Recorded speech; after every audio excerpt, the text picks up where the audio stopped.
the brain is the tool I've been given to like exist in the world. It's like sort of my ammunition or my instruction manual or whatever, something like that. Um, but honestly, I'm interacting with the world pretty much all the time. I'm not one of those people who like sits in one place and like meditates a long time or something. I mean, I do have occasional moments like that, but um, even that is an interaction. It's not just I don't do like brainstorming really. I know people talk about I've heard people talk about the concept of brainstorming. I've never really done that in my entire life. So that kind of tells you that I'm not um, like internally focused really. But um, on the social scale, um, I'm not a guy who's extremely outgoing. I don't have a whole lot of friends. I don't you know I don't introduce myself well to people. I'm not the glad handing guy that's going around and saying hi to everybody in the room and knows everybody. And you know when I'm in an element of an audience that I can perform for, I can entertain people, then I can do that, and it's great. Um, but I'm not somebody who's really good at just instantly making friends and getting myself out there. I'm not a social networking kind of person that I'm just, take over the room when I go in and stuff like that. So, again, from an internal processes point of view, I would fit the extrovert category, and from a uh, social standpoint, I would be an introvert. So basically, I could either be described under the Myers-Briggs system as an ESFP or an ISFP. Um, but just for the simplicity's sake, um, I've chosen to generally identify myself as an ISFP because I think that more of the kind of traits attributed to the type individually kind of fit me. Not that there aren't a lot of the ESFP things to do as well, because obviously we have a lot in common, but um, generally in most descriptions of ESFP types, you see things about, you know, the party guy or the one, the or girl or the one that's out there just, tons of acquaintances and always, really talkative and all that stuff, socially gregarious and all that. And that really isn't me, although I certainly have my moments of being talkative. If you haven't figured that out by now.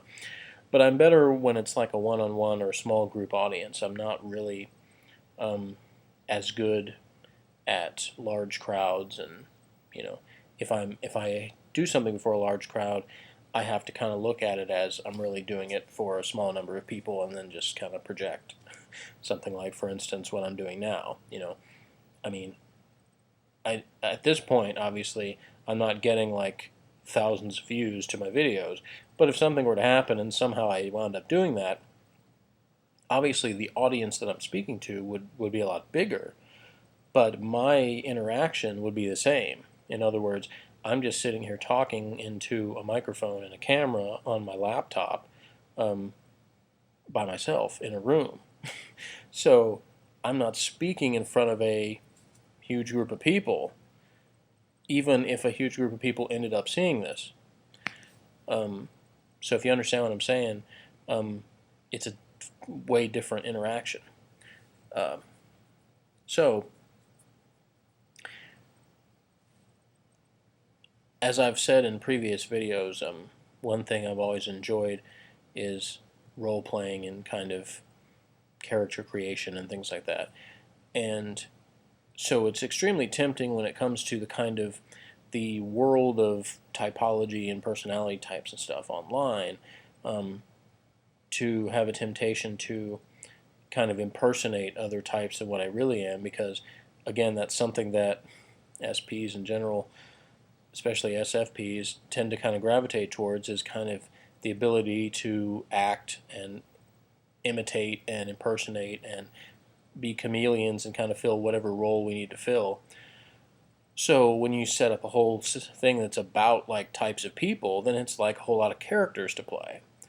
Um, I um, have joined forums and websites based on personality type deals, and I have put different types, down in the field about, what is your type. And not because I was trying to be deceptive or like just screw around with people. It really was kind of just testing the way that people respond depending on what you say you are as your type. Because I really thought there was a good chance that people would respond to you differently based on what you put there. And in the time that I have done that, my conclusion is I was right. And to this point, you know, there was one. Most of the places that I've joined up that have something to do with this, I've put ISFP as my type or whatever the equivalent was in that particular system. There was some like the Socionics site. Um, they actually used like a different letter thing where it was like EEI or I don't even remember all the things they used, but so I don't even remember what mine was on that scale, and I don't even know if I knew for sure because I think I may have done one of those like what's my type threads, and when I've done that, I've been honest about who I am. I don't like say a bunch of nonsense that isn't true about myself, but I tend to focus on certain things to gauge how people respond to those things, whether they immediately kind of take those traits or those thoughts I'm expressing and categorize those as belonging to a certain type or things like that. Um, so, up to this point in my videos, I was trying to be kind of vague and general about a lot of things because they were kind of responses to the NF Geeks videos, which were pretty vague in general in the discussion that they were doing about the other temperaments and things. And so I still plan in when I think about what to do with the SP Spaz videos to try to be as universal as I can in terms of things that are common among all SPs and stuff like that. But obviously, as Mike has done with NF Geeks, there are some things where he talks about these are kind of specific to ENFP type things that he knows himself as that type. So there may be the reason I kind of wanted to do this first was because I actually recorded a series of I don't even know what to call them. I guess sort of educational vignettes. See, I'm slipping those French words when you're least expecting it. But the idea behind which was to actually go through the Kersey book, Please Understand Me Too, the description of the ISFP, the composer, in that book, and tell like stories of how that related to my life for each kind of section of that description. And so I'm already in the process of turning those into videos. You won't get to see my awesome face in them, sorry.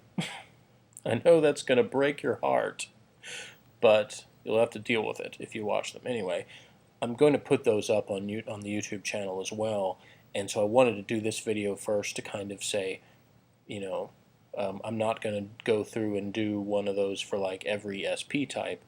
I might talk about the ESFP one and try to, think about some things that I relate to in that. I don't know. I might do one of those or not. I don't really know yet, but I will be posting the ISFP one because I feel like that's kind of what, as they say, my best fit type. So, but like I said, I have identified myself as ESFP on certain forums, and again, I haven't lied on those things. I've answered questions honestly when I've responded to topics. I've been myself. I haven't been like trying to portray myself as something I'm not really. It's just I may have played up certain characteristics of myself that may sort of make people lean in a direction as far as their perception of me. And so again, it's not really an attempt to be like deceptive or troll people or anything like that. It's just more of a kind of exploratory thing of human interaction, because that's a fun thing to do. It's fun to learn about people, learn about the way people respond to things, and all that. So, at this point, as I said, I've been kind of vague in the past, but I can say for those of you who have read or are members of the site Typology Central, my screen name on there is Jeffster. So if you've ever read my posts on there, then now you have a face with the name, and you have, and I actually I haven't yet, but soon I plan to post links to these videos and the channel and stuff on Typology Central, besides just in my blog. I think I posted one link in my blog, but I wanted to kind of make more of these first before I kind of put it on things, if you know what I mean, like shared it with a lot of people, because I kind of wanted to get out those first few responses before it became about something else, if you understand what I mean. But anyway, I'm hoping that by kind of linking up those ties that I can kind of consolidate the whole deal, because before I started doing these, I was doing a series of audio blogs, and I had people ask me questions and things that I should talk about or respond to on there, and most of them I pretty much never got to because I kind of abandoned the project and did other things. So I'm kind of trying to pick that back up again and combine these and do like a sort of a video blog series in the same vein. So anyway, that's a whole lot of stuff that was kind of incoherent, but hopefully you got something out of it. And feel free to comment. And if you're one of those people that has that same like IE struggle, and you're not sure, I don't know if this video has in any way cleared anything up for you, but at least you can comment and say you're in the same boat, and or share your experiences for how you determined that, or what you think is the superior way of looking at the subject, or however you want to frame it. And I'll always listen and take your input, because I'm doing that all the time about all this stuff. So, all right, I'm going to end this one here, and I'm going to end up, I think, dividing this into a couple of parts, because it's going to end up being very long when I stop it. But there's more to come very soon, and thanks a lot for watching. Thanks for responding. Continue to subscribe, to message me, to comment on whatever you want to. Feedback is awesome to me. It'd be kind of fun to do this even if nobody was listening, but it's a lot better when people are, and they respond and tell me what they think of it. So by all means, let me know, and we'll see you soon.